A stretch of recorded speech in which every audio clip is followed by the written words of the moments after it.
opening up to a creative curriculum is the way to engage all children. This is one of the most inclusive, genuinely inclusive projects I think I've had the privilege to work on. I'll never forget the first time when you say, okay, you can keep this story inside of you. You don't need to write it down. You've got the agency here.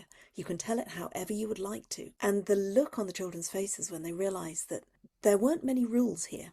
There was the opportunity to play and express. That it was a different kind of challenge. It was work, but it was fun. The children who have taken part, now at Key Stage 3 and beyond are, winning awards in photography, are, writing, reading and doing brilliantly.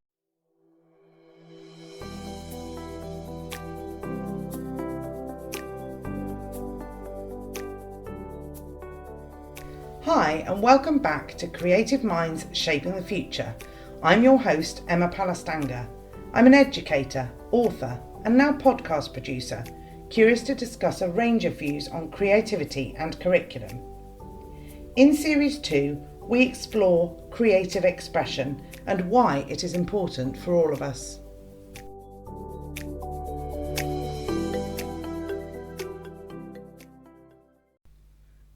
Preston is a unique and contemporary origami artist. She has featured in global advertising for HSBC with Saatchi and Saatchi, Channel 5 TV, Vogue Magazine, and she exhibits nationally and internationally. She is also the education leader at Beaford Arts, where experienced arts practitioners inspire imaginative learning techniques in which the arts can enrich education. Today I'm joined by Caroline and her colleagues. From their many years of experience, Beaford know that arts-based learning can support significant improvements in oracy and cross-curricular learning. They have been delivering a 3-year project, A Voice to Tell Our Story. This project explores storytelling in 4 art forms aimed at developing creativity and inspiring greater confidence in speech, language and communication. Working with researchers from the University of South Wales and schools and artists from North Devon, the project funded by the Paul Hamlyn Foundation aims to help the next generation speak up about what matters to them. Today, I provide the platform for their story. Hello everyone and welcome. It's so exciting to chat to a panel of experts passionate about creativity and also to hear about your current project. First of all, though, would you like to introduce yourselves to our listeners, please? My name's Philippa Watkins. I'm a senior lecturer at the University of South Wales in the Faculty of Life Sciences and Education. My great passion is creativity and storytelling, and so it's been a delight to be involved with this project. My name's Lisa Schneider. I'm a freelance storyteller and author, and I have a wide repertoire of myths and legends and fairy tales that I tell through the oral storytelling tradition. So that is remembering and sharing stories without anything written down. And I work with performance and schools and workshop and training all over the country.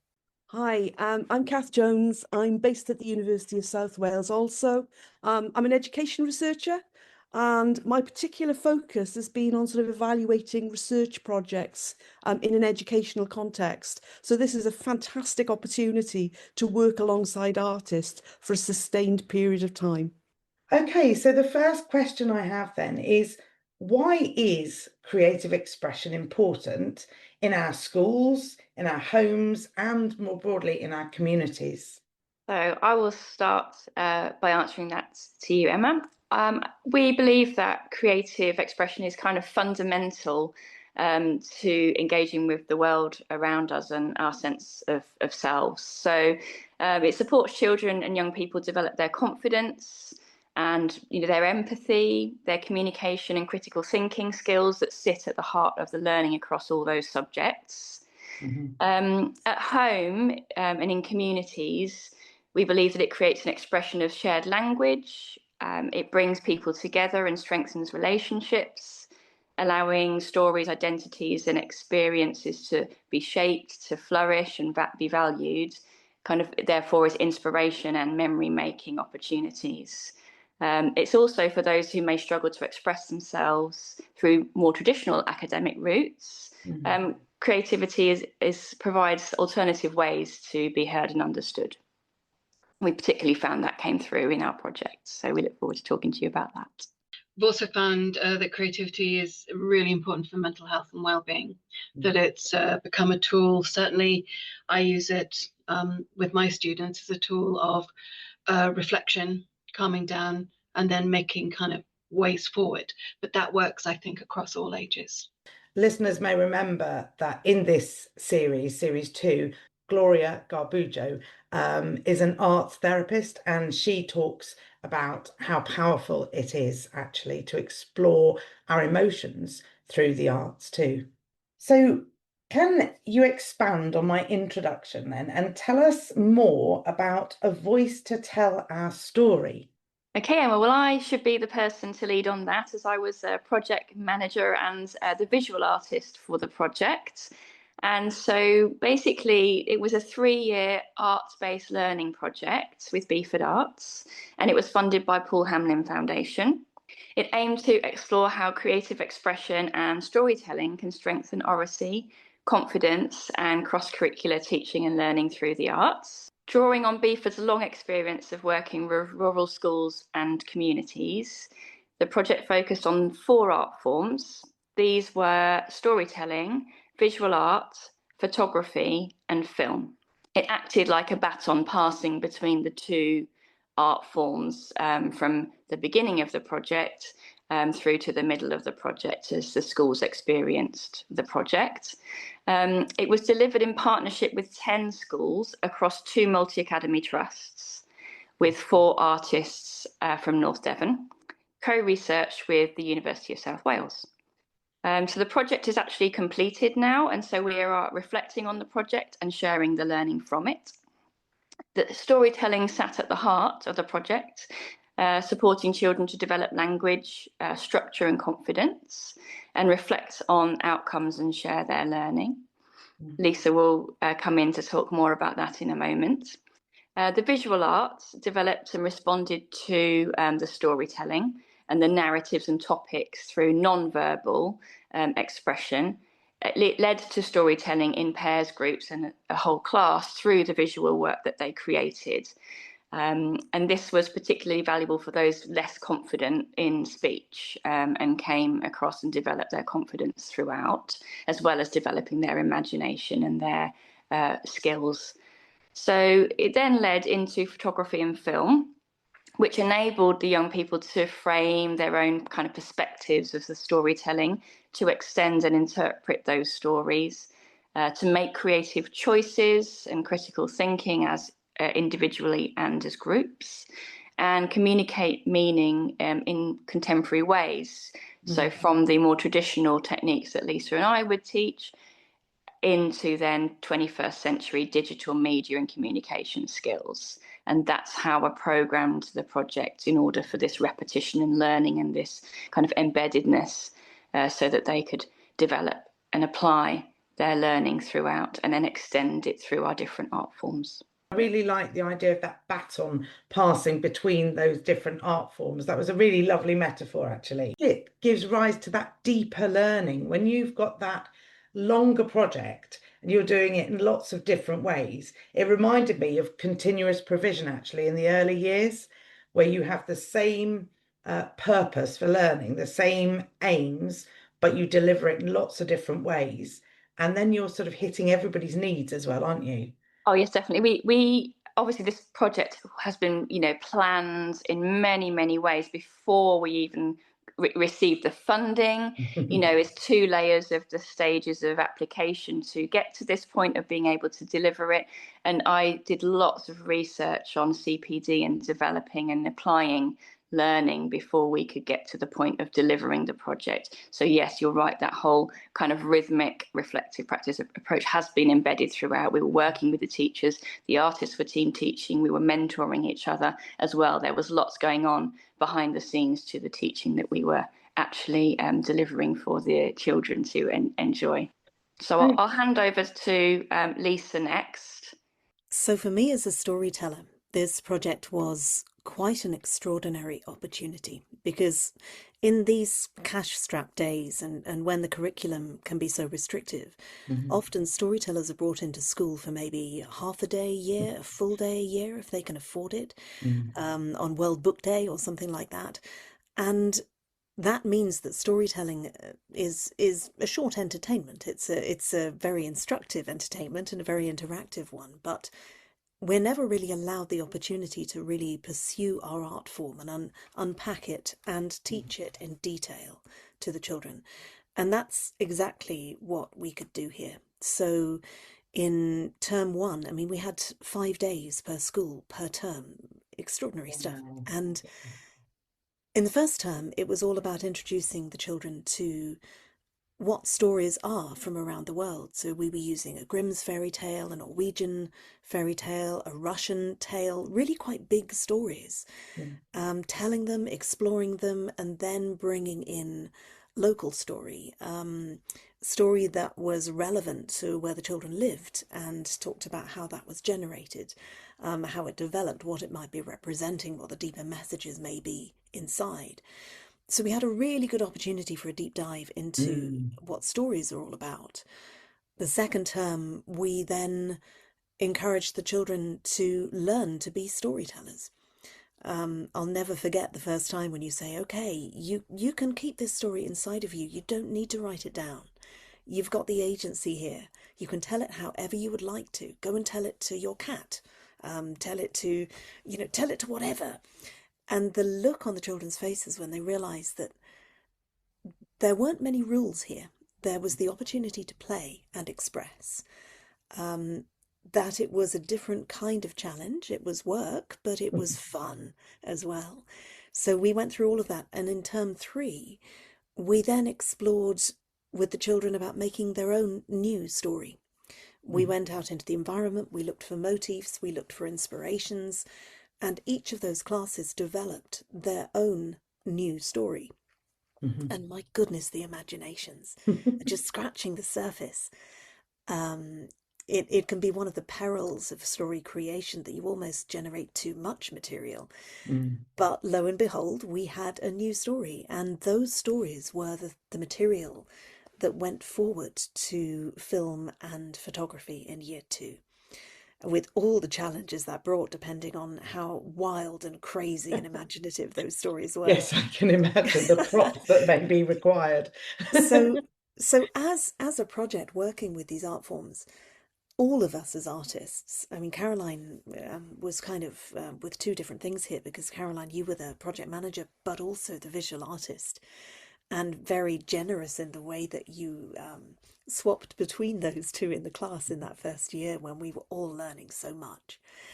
I think it was a really good project structure that we could adapt to the needs of each school, to wherever those classes were at, what they were learning. And we were right at the beginning of COVID as well. Wow. So there were all of the things too within that of confidence of the children and interaction. So this is rather a long answer to your question, but I think it just goes to show what a combination of art forms can achieve. Some of the feedback and some of the responses and the reflections that we were recording, I think were absolute testament as well as evidence to the power of this stuff in school, if it is given that time and space. Yeah, well said. Thank you very much. Some really interesting points there. And yeah, children's imagination, if they're let to run wild, they will run wild. And that's kind of what we want, isn't it? That's part of what creativity is just having that imagination, not having a predefined endpoint, and allowing children that time, which we so often feel in schools is restricted. But actually, if we as practitioners can be creative, then we can open up opportunities for more time for this kind of learning. I think for Philippa and I coming in as evaluators, if you like, one of the fabulous things about this project is we were involved from the very start. Caroline had the foresight to get us involved. Evaluators often come in at the end. And yes. And you don't see the whole process. And just to reiterate, just the importance of this sustained engagement that the children had, this sustained experience over that period of time. It wasn't just this one-off experience, but seeing how this was being built on, this was being developed, what was being gained. That was a fantastic element. And I mean, this is just so essential. It is just so critical that this should be promoted, this should be encouraged, this should be supported. Because we were seeing over that 3 year, that as independent evaluators, we were seeing the impact of the work that was being carried out. Can you tell us a bit about that impact?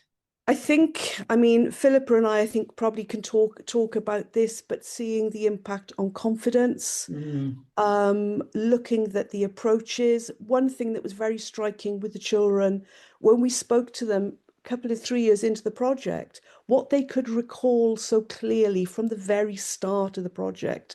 They were telling us about the story walks. They were retelling the stories to us with no prompting. And if you think, we were doing this actually virtually, so we were talking to them online. They'd never met us before, and they just were engaging with us. And that confidence development, I think how they were taking it out into their lives. So there's a lovely story of one of the pupils who was filming her holiday and telling the story and taking these skills and just naturally using them.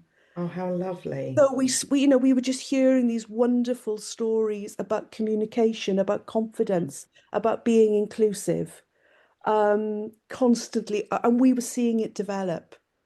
So a fantastic experience. I can see Philippa would like to come in now at this point.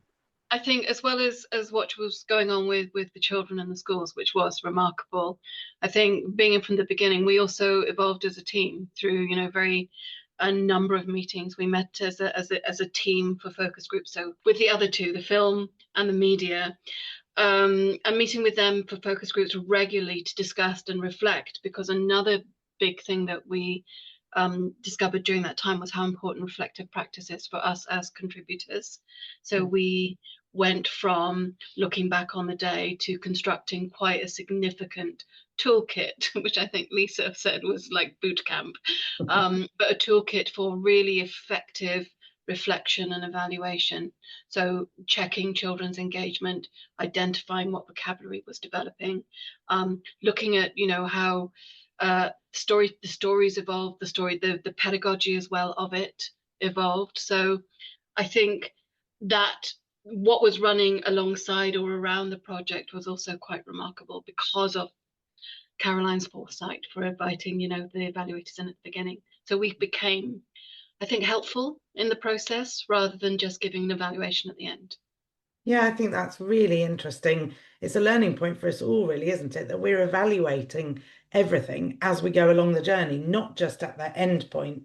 And I think, as everybody said, well done, Caroline, what an insightful thing to do to get everybody on board at the very beginning and evaluate each step of the way as well. Thank you. I even when I applied, the funders made that comment as well, that it's not often that you see that embedded throughout, and I just felt that was the best way to achieve it. So thank you. Has anything surprised you with the findings? From me, and I don't know why it surprised me and whether it should have, but the evidence that this gave voice to the voiceless in the classroom, that being children engaging in telling their own stories, using their own language, whether it was spoken, whether it was through art, whether it was film or media, finding a way to engage and create for themselves. There were a number of examples of teachers who were also observing the sessions that were being taught, saying how surprised they were that some of their children who never spoke, who were introverted, some of whom were on the register, engaged, not only engaged, they actually presented. Caroline gave an example earlier about one student who was nonverbal, who by the end of the project was telling his story in the front of the class. And that to me, although I shouldn't be surprised because creativity and storytelling is the most amazing way, it did surprise me. It was lovely to see that we often do not give the children the tools they need to engage in their learning, because we're quite bound by tradition sometimes. And I think this opening up to a creative curriculum is the way to engage all children. So well said. And I don't know if you've heard the episode, and listeners, you may recall Paula Briggs talking about her own experiences. She created Access Arts, and there is so many rich resources on there. If you haven't looked at it, go and have a look at it. And she's actually one of the curriculum developers for arts now in the new revised curriculum. She talked about how she was very introverted. She didn't have a voice, and art gave her that voice. So we're seeing this a generation on, that it's happening again and again. So it kind of proves a point, doesn't it, that it works. I was sort of delighted and surprised to find a few things out from the teachers in their responses to what we were delivering in the classroom. Obviously, we had developed inset and CPD, and we had team teaching, and the teachers were always in our classes because they were actively involved in supporting us and researching alongside us within the classroom, because they know their students best, and we wanted that dialogue and that collaboration. It was about everybody working together, not us just arriving and delivering a project to their students. It was very much that sustained and embedded everybody working and learning together. So when our artists were at the front of the classroom and very much kind of working alongside the children to inspire them, we were actively, as Philippa and Kath have said, analysing our own work and the students' responses to us.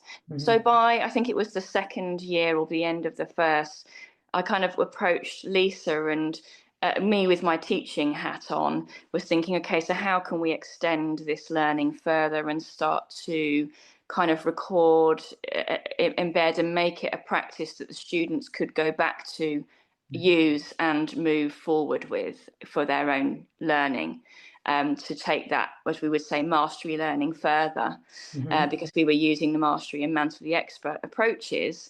And I wanted to test that with creativity. And so what I did was to talk to Lisa about how we could create a framework that would allow the children in the classroom to record their stories visually, so that they could then verbalise them themselves in the future, and it'd be like a little toolkit of their own for each of the stories that they had heard, that they would be able to see it as a visual reference guide to be able to retell or even write their story, whatever they wanted to do, but it became their own if they couldn't rely on their memory to fully, internalize that whole story, because they were hearing so many of them throughout the term.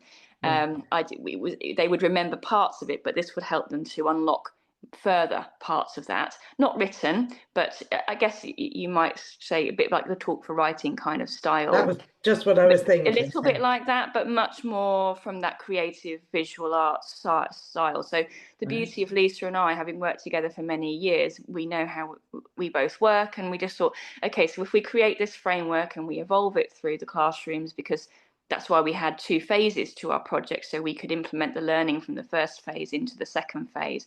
And we had lead and partner schools that would support each other, because actually in our rural context, we have, classes that are made of a whole key stage 2, classes that are made of 2 year groups. And then we obviously have the larger schools, which have the standard 1 year class.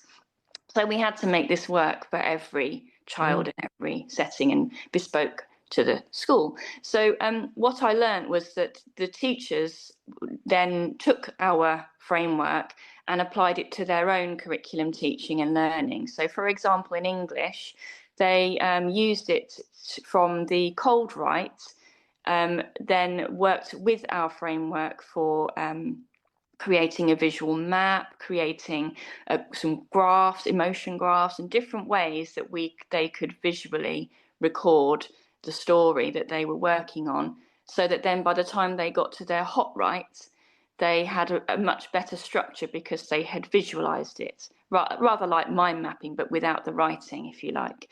And Lisa was a little reluctant to do that, because the story, if obviously you don't want to own it too much and make it too rigid, but because it was a visual story map, and Lisa may well come in and add to that in a moment, but the teachers were seeing this progress, that children who were below their age-related targets to those that were at greater depth were all benefiting from this. And you can't often say that about a class and the differentiation needed, that actually everybody could work from the same framework. So we were delighted by that, and we continue even this year to be asked again for the framework so that they can use it in their classrooms now.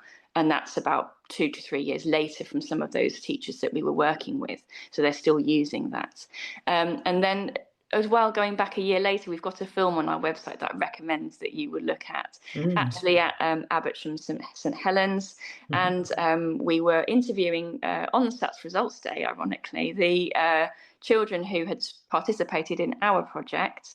And the teachers were surprised at how much they could remember still from our project. But equally, I then met the children in the year below, and the wonderful teacher and teachers, Louise Gagg and the rest of the team, were all still implementing our techniques for their children that they were now teaching in year 4, year 5, so that it had gone all the way through the school across 3 different year groups just from our project. And I just think that's outstanding to leave that legacy. And that was one of our hopes as well from the project.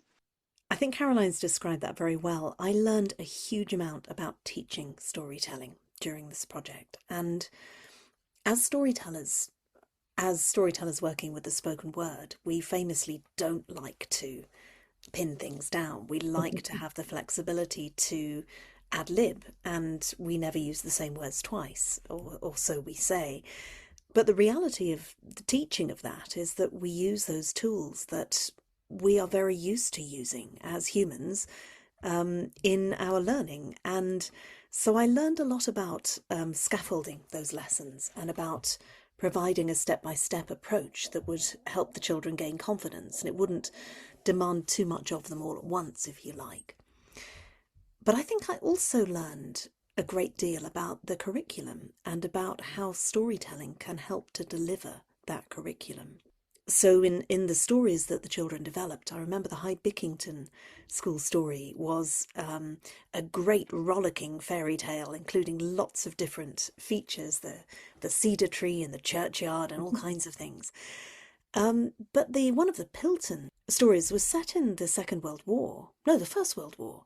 It was all about diving and learning to dive, and there was lots of time travel and things involved in it, but there was also the wreckage of a boat that went down and the families that were involved in it, and it was all tangled up with local and national history. Yeah.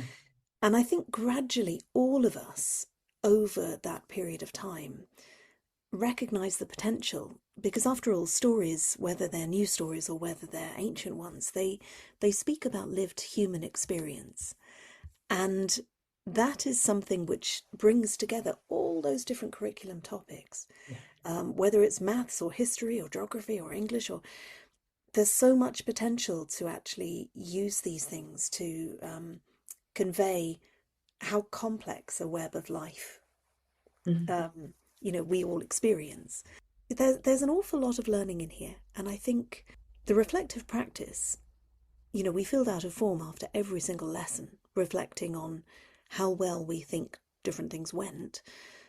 That helped us develop our own teaching skills, and I think it's fair to say all of us as artists, really, really developed our teaching skills. But the reflective practice also gave a very kind of live commentary on how that went, not just subjective quotes and bits of feedback, but something measurable in progress. So that was very, very helpful. I like the way you talked about the web, and I think that's what the curriculum is. Those subjects are linked together by these sometimes invisible threads, aren't they?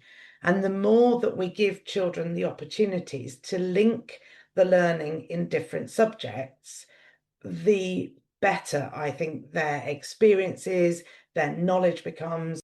There are so many cross-curricular links. And if we give children that broad and balanced education, when they read a book, they can draw on all that knowledge. I feel kind of we're a bit greedy here in North Devon, having this wonderful opportunity to work with yourselves. I wonder if anybody can tell me what others can learn from this project, or what practical advice can you offer for application in classrooms around the globe? We talked about the fact that stories are actually universal. They are things that connect us. So you have that as a starting point. I mean, I've worked with groups of international teachers, and we often start off with our common stories. And that's our way of starting things. And then we start to learn about each other, some of the things that connect us that are different. So I think having that starting point of the story is very essential. And just alluding to what Kath and Caroline and Lisa were talking about, there was a willingness for learning together as well. And I would say that's a critical part of a project of this nature as well. We developed and evolved as the project developed and evolved. And what was fantastic is there was a willingness of all participants to do that. You know, if you're talking about what's critical to success, then that willingness to do that, I think, is very important. We did change, we evolved. Lisa talked about the things like the reflective practice. We changed the approaches, we changed the forms. We learnt from what was working, what wasn't working. We listened to the children, looked to see what's happening in the classroom. You know, as Caroline said, started off, you know, it's a voice to tell their story. We had to learn this. This is one of the most inclusive, genuinely inclusive projects I think I've had the privilege to work on, because in the classroom there were no barriers between children. There were opportunities given that children could engage with in different ways that were appropriate to them. And that's not always a given. I think that's wonderful. It's a very natural way to approach it, that you're delivering the same kind of thing in so many different ways that at any point along that journey, it's going to appeal to different individuals. And as you say, if they're working together as well, they're supporting one another. And respecting each other and realizing that we all have different strengths, different things that we bring to what we do. And if that's a skill that you can develop in a young child and take that through to adulthood, gosh, that's powerful. Absolutely. So well said, Kath. I was thinking that these are life skills that we're teaching, not in a life skills lesson. Let's all sit down and learn life skills, but we're teaching it in this really practical way. And Caroline, you alluded to the fact that these children are naturally applying these skills in their own lives, and I'm sure they will carry them with them for life. The other thing that stood out during this project was the importance of time. You know, not being afraid to give children the time they need to engage with the learning. I think Lisa mentioned at the start that, you know, this was quite a significant amount of time that the artists had in school, but it wasn't just that. It was in the process of what they were delivering that the pupils had time to engage, to reflect, to build, co-construct their knowledge with each other, which of course is really, really important. And as Caroline said at the start, you know, there was a really strong theoretical foundation to the process. You know, we looked a lot at Bloom's model of learning mastery, which is all about that experiential learning that has time, that there is constant ongoing formative assessment.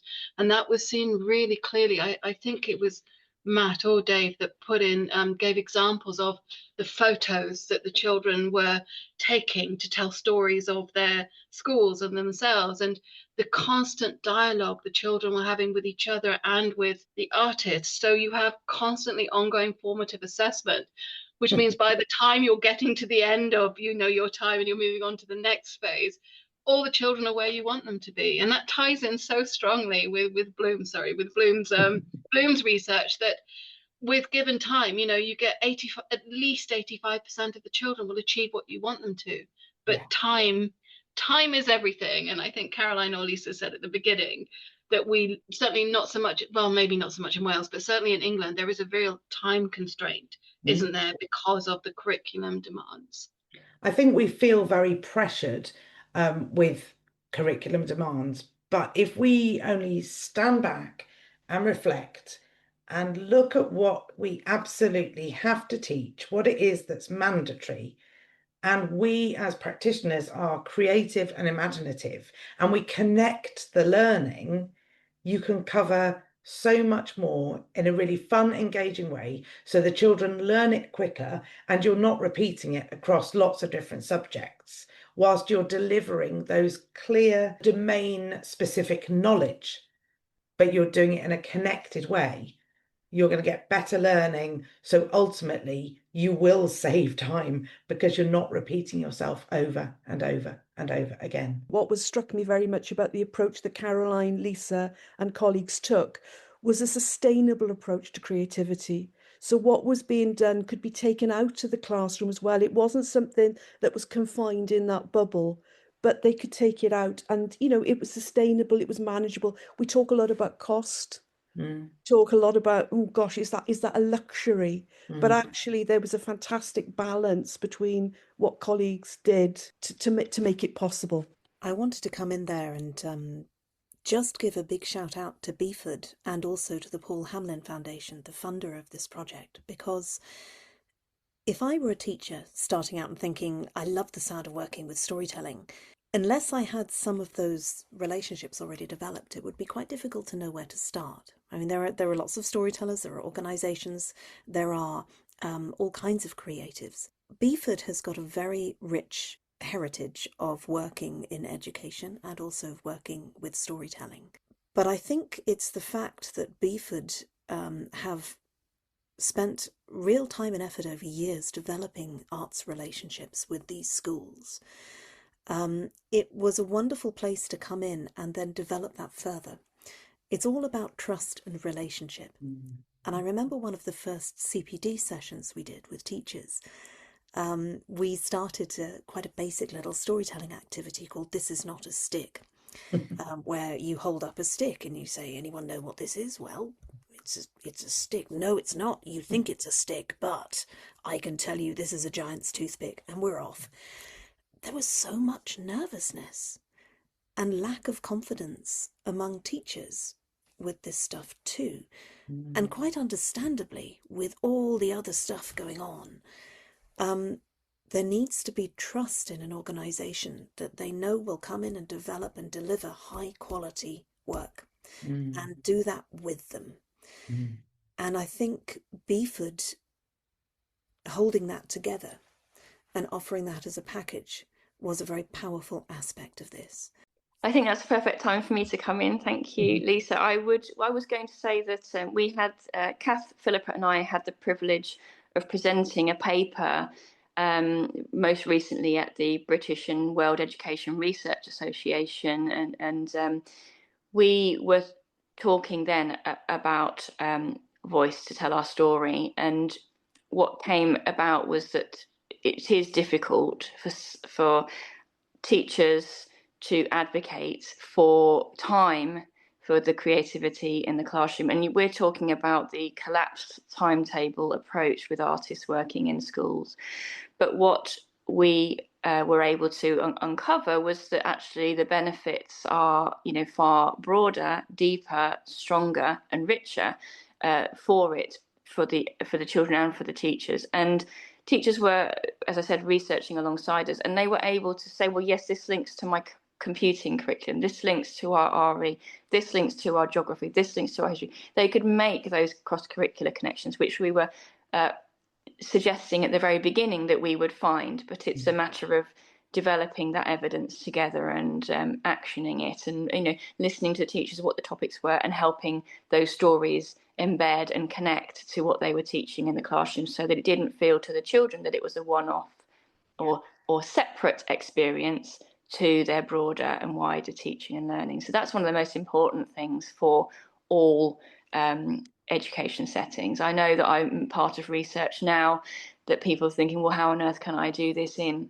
Malta or Brazil or different countries? And that goes back to your question, in that making the fight for this creative approach within their wider teaching and their curriculum is actually, this helped improve attendance, this helped improve confidence and writing, we have it mapped across the different subjects, not just visual, or storytelling, film or photography, not just a creative input, but it crossed all subjects.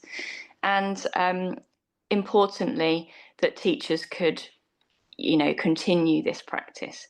But it also, when I was there on SATS results day and results coming through, they in writing got greater depth because their story knowledge was stronger. They did not dip in their SATs, they maintained or got stronger. So they collapsed the timetable for our project 5 days per term over 2 years. So that's a lot of curriculum time not studied, and yet nothing changed in their SATs progress. In fact, they were able to have this wonderful, inspiring experience, but also make it relatable and relevant to their teaching and learning. And still, the children who have taken part, now at Key Stage 3 and beyond, are winning awards in photography, are writing, reading, and doing brilliantly. And those that do struggle with the academic routes and then working below are still acknowledged that they wouldn't be getting where they were it not for their storytelling capabilities. When it comes to their writing, they are able to make some scores that they wouldn't typically be expected to be able to achieve beyond their ability. So we're talking about progress there, aren't we? And as teachers and outside agencies, we are very interested in children's progress. Exactly. So no matter where your starting point is, if you're making progress, essentially you're learning. And this is such powerful evidence, Caroline, and you said it so brilliantly, that if we throw open our minds and do things differently, where we engage with the curriculum, where we excite children about learning, where we give them skills for life, it's not an add-on, as you quite rightly said. It's a way of doing things, a pedagogical approach to teaching and learning, and it has these amazing outcomes. So if we stop being fearful of the outcomes and we look at our approach to learning, we do things creatively, we share opportunities for all children to be included, then the outcomes are there anyway. Our world is changing so fast and at such speed, and storytelling, creativity brings together, talked about it before, the really important 21st century skills that all children are going to need to have when they leave, because odds are, well, we know there is no longer such a thing as a job for life. We know that children, when they do, or the young people that I teach, are already in about their 3rd or 4th job. It's not that one pathway anymore. And so to be able to be adaptable, they need the skills that creativity and storytelling bring. So communication is absolutely vital. We know from the business reports that one of the biggest challenges they face with their students is their communication issues. So communication is really important. Creativity is obviously vital, which is linked to problem solving. It's linked to critical thinking. It's linked to adapting, resilience, perseverance. And then most important, which we found was one of the joys of the project, was collaboration. Working with each other, learning from each other, and evolving new things from it. So I think this kind of project leads the way as to where our curriculums should be going, which is very open, very creative, teaching children skills. We're almost back to what we were when I first started teaching, to skills-based, but picking the right skills, which is obviously creativity, storytelling, I don't think you're alone in that, Philippa. In fact, I would say almost every guest, if not every guest, has talked about connectivity. And I think you're right about the skills. I talk about the fact that there's a balance. It's not a dichotomy of knowledge and skills. The two are meshed together completely. But yes, there are so many people advocating for a creative approach. And I really do think that policymakers and the government are really listening. The UK government, for sure. I had a letter the other day that talks about the fact that children need to have this broad, inclusive and innovative curriculum. Let's hook on to that word, innovative, including creative subjects such as art and design, music and drama. And Georgia Gould, the Minister for School Standards, wrote to me and said it's important in its own right. Creative exploration is a critical part of a rich education, but also helps young people find opportunities and power growth in the creative industries. So I think it is being recognised. I really feel things are beginning to happen. People's voices are being heard. And I think that's such a powerful, powerful thing. What's next for Beaford Arts? Well, I think I'm the only person that can answer that one. Building on from the learning of voice to tell our story, we're continuing to develop programmes that place creativity, community and voice at the centre. Okay, so future work, as the National Portfolio Organisation, we're funded by Arts Council England. So we're working on case studies, researching through our rural touring programme. This is connected to the Creativity Collaboratives. I'm not sure if you've heard of that, but that's their response to the Durham report. And their research for that is sort of coming to an end and is in its dissemination sort of fourth year and beyond.